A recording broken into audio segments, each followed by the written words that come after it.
Welcome to Aquatics by Nature. Firstly, I must apologise for not making many videos recently. Unfortunately, my time has been somewhat limited due to ongoing family health issues. Anyway, I'm hoping to be able to resume making at least some very simple videos for you very shortly.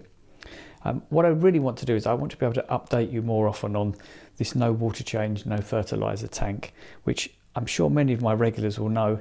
It was actually set up in 1995, which means that this rather remarkably is actually the 30th year of this aquarium's existence. It's been running continuously for all of that time. And what still kind of blows my mind somewhat is that this tank hasn't actually had a meaningful water change since about 2010, and also hasn't had any fertilisers added in all that time. And it's just fantastic the way the tank still manages to maintain itself so healthily and just so incredibly well balanced. It's just one of those things that gives me a great deal of pleasure. Anyway, today I'd like to give you a quick little rundown really on what's been happening with this tank recently, and also some other things that have been in the pipeline for really far too long, and hopefully things that I'll be able to crack on a little with in the not too distant future. But one of the things that some of you will know that has always fascinated me about this tank is the way the different plants actually ebb and flow over time. And I'm sure some of you have seen this in the past, but the tank is always changing. It's despite very little intervention from me, the actual way the plants grow and which plants are thriving the best actually changes from month to month. And in the last few months in particular, things like the crinum here, the crinkled onion on the left hand side, has really got going. It's growing much thicker, much stronger than it has for, in actual fact, several years. And one of the things I'm really hoping, and it's something that I really want to be able to show you at some point, is with a bit of luck, it'll actually send up a flower spike right here, and it'll come right out the top of the tank. So fingers crossed that this spring is the year that it'll actually do it, because it's quite a spectacle. And it's a shame we don't have sort of smelly vision, because it's actually quite pleasantly scented at the same time. But a lot of the plants have really come back quite well from my sort of little bit of summer neglect. The sort of cryptocoryne carpet, which covers pretty much the whole tank, is really lush and beautifully thick again. It's really thriving and doing its thing, which is nice, because I always appreciate and have a bit of a passion for cryptocorynes. They're probably my favourite plants if you were to ask me anyway. The same goes for the Amazon sword on the right hand side here. Again, it's really got going. It's much brighter, doing much better than it has for a long while, and it adds a really nice sort of green focus to that end of the tank. So I'm quite pleased that that's actually got going. Most of the other plants are just sort of ticking along. There's a little bit of ambulia at the back, and I always maintain the water lettuce and the floating plant there, because that's what takes away most of the nutrients and things from the water for me and enables me to maintain the tank without doing water changes. There are actually a couple of new additions which some of my eagle-eyed sort of regular viewers might be able to spot. Maybe you could put in the comments, can you find the new additions, the two new plants? Just a bit of fun anyway. The livestock itself hasn't really changed, because I haven't really had much time. I haven't really done much to the tank, so I haven't really changed much. The one thing that you may notice is that I had a blood fin like this one on the right hand side here, which was actually had a bent spine, and it used to photobomb pretty much every video guaranteed. I actually got to the point where I stopped trying to edit it out of videos, because whatever I filmed it always swam past. So, but unfortunately it has now passed away. But I think it was somewhere in the region of 7 to 8 years old, which is pretty good for a blood fin, and I'm actually down I think to 2 blood fins now out of there were 5 a few months ago, so they have gradually dropped off the end, but at that kind of age that's pretty good, to be honest. I've also lost a couple of the really old 20-year-old plus Amano shrimps that I had. I found a couple of large bodies recently, but at that kind of age, again, that's no great surprise. The slightly sad thing is I have added more Amano shrimps recently, which means that I've now got no way of telling which are the 20-year-old ones and which are the new ones, so I'll never know how long their maximum lifespan will be, but it's certainly over 20 years, which is pretty remarkable. Another fish actually that has done remarkably well, if I can find it, is this Ivanstoffi rainbow. He's swimming a little bit strangely now, but he's absolutely geriatric. He must be more than 5 years old, and I've never had one of those last anywhere near that kind of period of time. But it's kind of fun anyway. But the one thing actually that I have added to the tank that I've just remembered is I kind of impulse bought a bamboo shrimp just as a bit of fun, which is one of those fan shrimps. And I don't know if you better see it in this video, but it actually hangs onto the sort of hydrocotyle at the top of the back of the tank. If I can, I'll try and get a little bit of film and try and cut it in for you to see. But it's one of those things that kind of I always enjoyed when I was a kid, and I kind of couldn't resist putting one in this tank. And it's actually been in here, I'm trying to think now, maybe 3 months, something like that. And it seems to be doing really well. It sits right in the water flow, which means that whenever I put a bit of flake or anything, it's able to grab bits out of the water column, which is kind of it's kind of a fun thing to watch, but it just proves how good they are at finding the best spot to be in the tank. Anyway, getting to some slightly more exciting topics. It had been my intention to get all of my new tanks set up last autumn, but unfortunately that wasn't to be.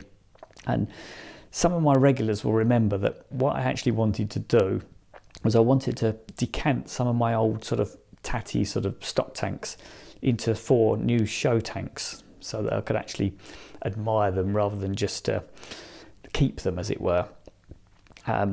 It's been a bit tough really staring at lots of empty tanks for so long, but I'm determined to try and make a start now. Even if I can just sort of get them up and running and actually get them planted. What I want to do, if I can get them up and running and planted before sort of spring breaks, that's kind of a super busy time for me in the garden. So even if I have to just leave them ticking along until the autumn at that point, it'll give the tanks a chance to mature and settle and hopefully get nicely balanced without any algae or anything like that in there. So that's the kind of plan, as it were. Anyway, I've got this row of 3 40-gallon tanks sitting empty, which are actually exactly the same tanks as the 30-year-old tank. They're the same make, model, same size, everything. They're about a metre, sort of 39 inches long. And as I say, they hold about 40 gallons, 180 litres, give or take. What I'd really like to do, and the plan is to set each one of them up with a slightly different theme. And I'll use the same basic principle as I do for this tank, in that I'd always run tanks with the idea of running them without water changes or fertilisers, anything like that, and keep them super low maintenance and super simple to look after. It's kind of what I tend to refer to as the art of the balanced aquarium. It's kind of a phrase I like. I know it's a bit of nonsense, but I kind of like that phrase. But as time is limited anyway, and I'm kind of addicted to running tanks in that way, it's always going to be the way that I'm going to do things. It just gives me the most pleasure. As far as the basic setup's concerned, they will all be dirty tanks of a theme at very least, although I probably will use different substrates in each tank. I'll probably use sand in some tank, maybe gravel in another, and I may actually use something entirely different. I'm contemplating actually setting the one up as a very soft water version, which means I will have to use quite different substrates to actually achieve that, but I'm not sure with limited time that that's necessarily the right thing to do, but I'll contemplate that a little bit longer anyway. It also gives me an opportunity to hopefully sort of show you the way that I choose to sort of personally set up substrates from scratch. Hopefully show you some of the little things that I've learned over the years, and maybe a little bit of an insight into some of the things that I think make these tanks the most reliable and sort of trouble-free, the easiest way of doing these tanks, because not all dirty tanks are sort of born equal. I've done lots and lots of them over the years, and I feel there are definitely some things that make them easier, and there are definitely some things that make them a little bit more problematic, and that's especially true of new tanks. So I think a few sort of do's and don'ts along the way is probably something that I'd like to try and do, and partly because I think these things sort of increase the chances of success. I think especially for people starting out, if you get a tank that kind of unnecessarily goes wrong or is unnecessarily difficult, it can be a little bit off-putting. So as much as it's quite interesting to solve it, it can be rather sort of frustrating, to say the least. As far as the actual plants and things are concerned, I really want to try a few sort of different plants, and it'll kind of be fun to show you really just how things pan out, because not everything succeeds, especially with a new tank. And I'd really like to show you the sort of importance of what I feel is the sort of survival of the fittest sort of philosophy with these things. It's basically how things work in nature, and I think it's quite important to understand this when you're creating this sort of natural style of aquaria. I mean, failures are perfectly natural, and I would say probably inevitable, and they're really not sort of something to particularly worry about. It's just something that you've got to kind of work your way through. And I think probably what I'll do is I'll do the tanks in sort of 3 slightly different sort of themes, sort of plant-wise. I think I'm probably going to do one as primarily an Amazon sword tank. That there are lots and lots of different varieties of swords available these days. I'd like to try a few different and maybe more unusual ones that I've not had before. And one of the tanks I also want to try some completely different plants that you won't have seen me try to grow before, and things that often that I haven't grown for a very long while, so there's plenty of room for error there. But I'd particularly like to grow things like Madagascan lace plants and Barclayas, things like that, which can be a little bit temperamental. Certainly an interesting challenge, because those kind of plants have a seasonal growth pattern. So I'm going to have to figure out a way of complementing them with plants that grow 12 months of the year in order to hold the balance of the tank, because otherwise you could end up with periods where the tank is completely empty if all the plants are dormant, and that's kind of a recipe for disaster. So that's kind of an interesting experiment at very least, and I hope it's not too experimental, if you know what I mean. The third one of the 3 I'll probably do somewhat like this 30-year-old tank, primarily sort of cryptocorin based, mainly because I've got lots and lots of other crypts that I can put in there, and they're kind of my favourite plants at the end of the day. And that kind of brings me on to the big project. Some of you will remember that I've actually also got this 100-gallon beast of a tank, which has actually been sitting empty at the other end of the room for, I think I might have actually had it for 2 years, which is a bit shameful really to have an empty tank for 2 years, but there you go, such is life. But I would definitely be doing that tank primarily with cryptocorins and things like that, because the tank is big and also it's quite deep, which makes reaching into the bottom of the tank quite difficult and quite awkward.